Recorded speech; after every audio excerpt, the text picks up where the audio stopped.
Why don't we stand up against the atrocities and the injustices that are happening all over the world? Why are not billions of people standing up and just saying stop? Until today, myself included. Why not? I see two reasons. One, we don't have the capacity. We don't have the capacity in our nervous systems.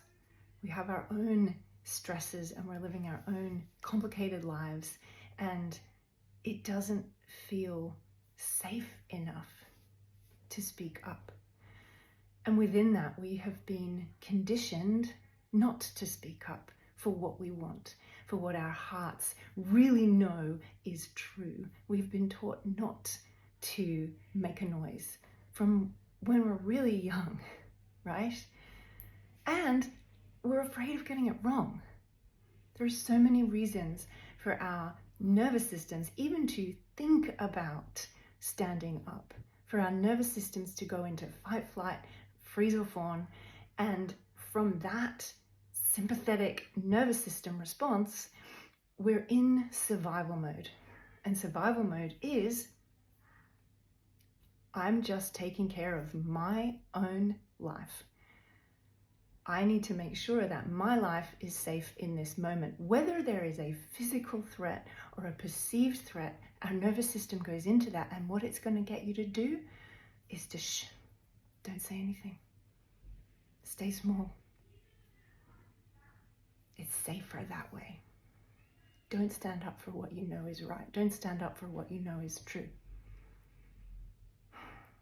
And the second thing, we don't know how. We don't know how to stand up. We don't know what we're meant to do. How can we help? And part of that for me is so many of these injustices seem to require us to choose a side. And to me, for my values, from what I truly long for the love, for the harmony, for the peace, choosing a side is just creating more division. And in reality, how can I possibly know from my safe little Western part of the world, how can I possibly know which side to choose?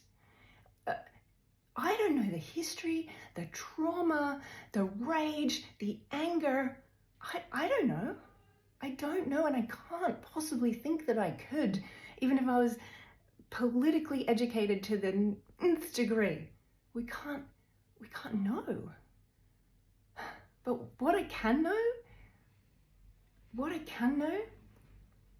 is that if I have pain, if I have rage, if I have anger, if I have been hurt, that hurting somebody else to try and ease that pain doesn't help.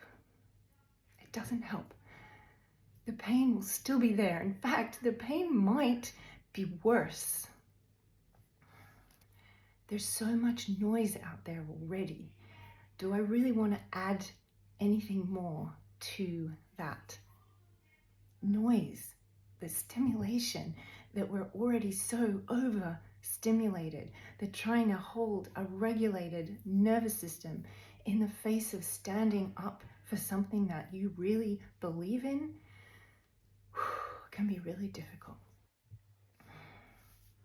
Even, and how many times perhaps have you stood up for something that you really mattered to you, you really believed in, and you got shut down, or you got ridiculed, or you got judged?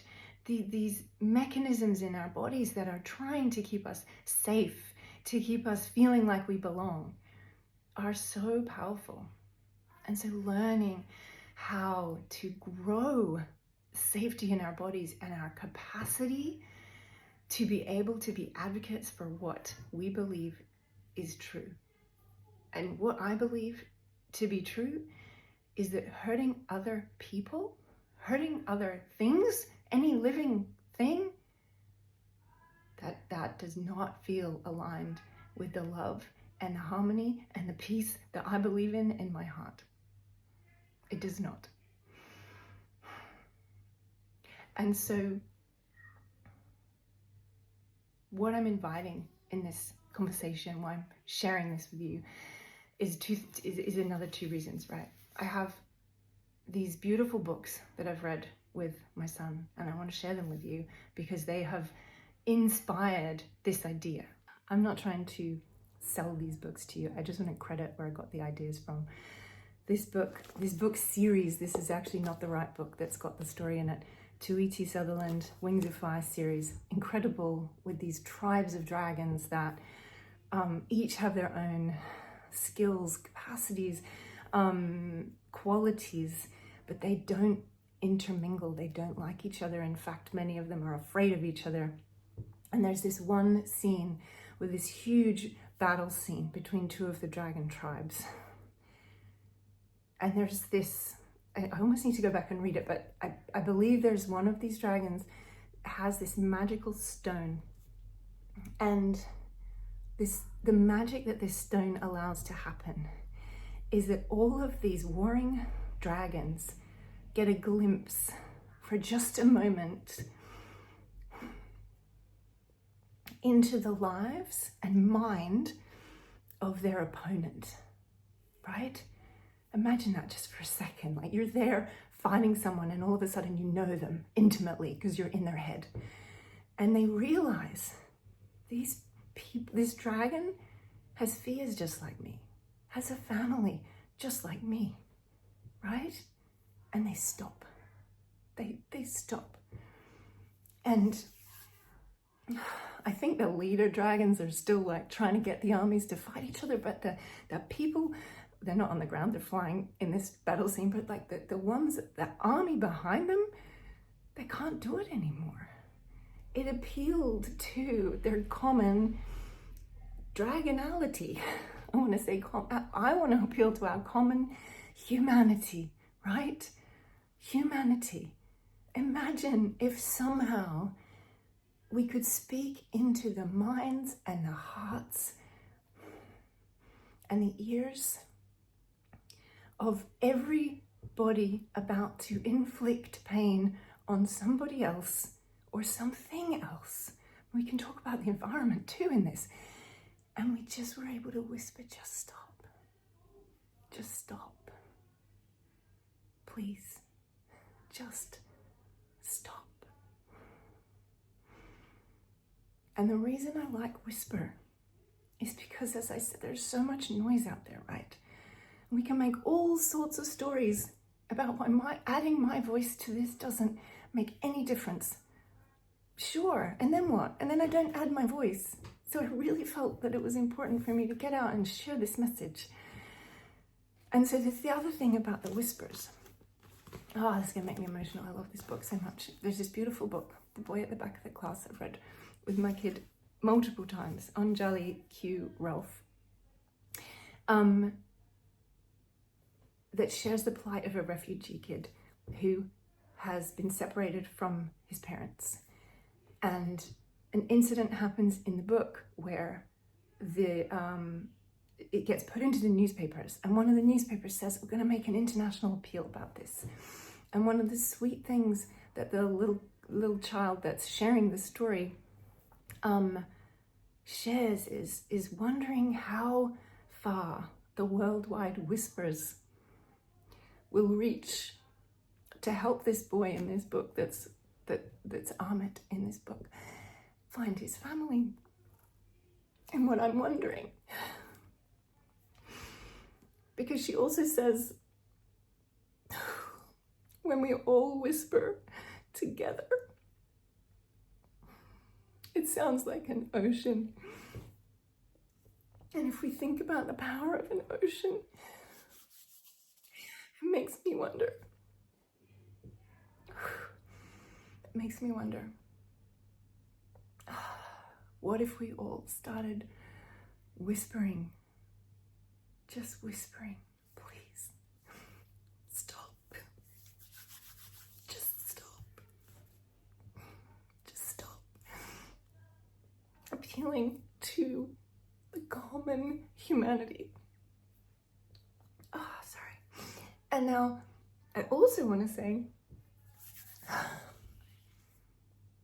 don't just, if this has moved you and you want to add your whisper to like a movement of whispers, if that could be something that this could turn into, or if it just touches your heart, I don't want this to be the kind of thing that people then just share, again, out of fear of like, oh, I better get on this.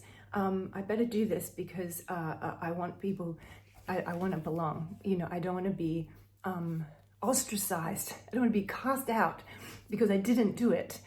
You know, I don't want to be in some way like, it comes from a fear response again, right?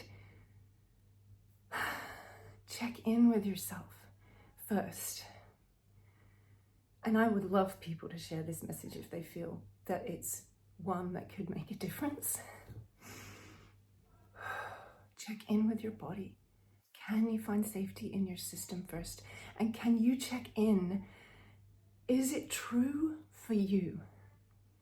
What I said at the start is like, this gives us something that's like maybe something that we have the capacity for, and now a way, right? And a how. And it doesn't need to have any complexities. What if on the like unified energetic field, if every one of us started whispering, please stop, just stop. What if it could create magic? Like, what if all the wars could stop, like right now, today, immediately? And there's gonna be pain. There's gonna be so much pain and anger and hurt and trauma, and it's gonna need to be felt. It's gonna need to be processed and digested. It's like the caterpillar that needs to turn into a butterfly. We have to digest all of this history of inflicting trauma on each other as a collective, as a humanity. What are we doing? Stop.